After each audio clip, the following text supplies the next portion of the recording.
Hi friends, ఎలా ఉన్నారు?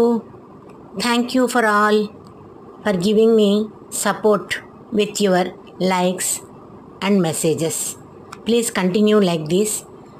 ఇంతవరకు సబ్స్క్రైబ్ చేసుకోకపోతే సబ్స్క్రైబ్ చేసుకోండి. ఈ మధ్యన మేము తిరుపతి వెళ్ళాం 4 రోజుల క్రితం. అక్కడ రూమ్కి వెళ్ళేటప్పుడు చూశాను. రూమ్కి వెళ్ళి రెడీ అయి బయటకు వచ్చేసరికి ఇలా అన్ని చటపటా వస్తువులు ఒకే చోట కనబడ్డాయి.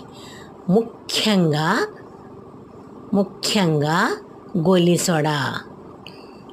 సోడా చూడంగానే నాకు పాత రోజులన్నీ గుర్తొచ్చాయి. ఇటు గోలీ సోడా చూస్తుంటే ఇటు మురి మిక్సర్.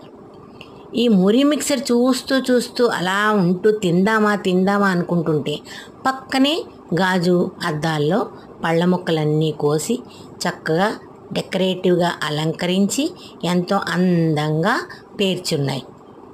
ఈ పక్క చూస్తే బనానాస్.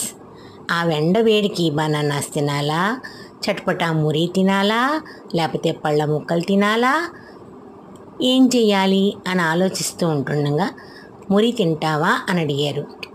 అమ్మో, ఈ కారం తింటే చాలా వేడిలో ఎంతో కష్టం అన్నాను. కొన్ని పళ్ళ ముక్కలు తింటావా అని అడిగారు మా వారు. పళ్ళ ముక్కల మీద కూడా మనసు వెళ్ళలేదు. అంతా అయిన తర్వాత నేను ఏం చేసి ఉంటానో మీరు ఊహించండి. ఒక్కసారి వీడియో అంతా చూస్తూ ఉంటే మీకు ఏమనిపిస్తుంది? అందమైన పళ్ళ ముక్కలు నోరూరిస్తున్నాయి, అటు చటపటా మురి మిక్సర్ నోరూరిస్తుంది, మంచి తాజా అరటిపళ్ళు నోరూరిస్తున్నాయి.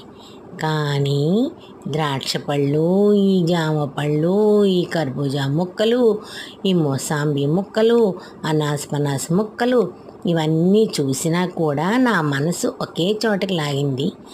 లాస్ట్కి అదే నేను చేశాను. ఏం చేసి ఉంటాను ఊహించండి.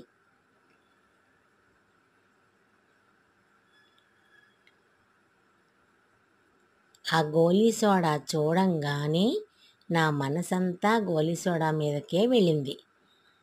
ఆఖరికి నేను ఆ గోలీ సోడాయే తాగాను.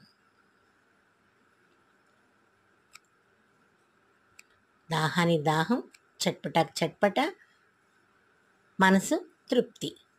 ఎప్పుడో తాగిన గోలీ సోడా ఇప్పుడు తాగేసరికి నాకు ఎంతో ఆనందంగా కూడా అనిపించింది.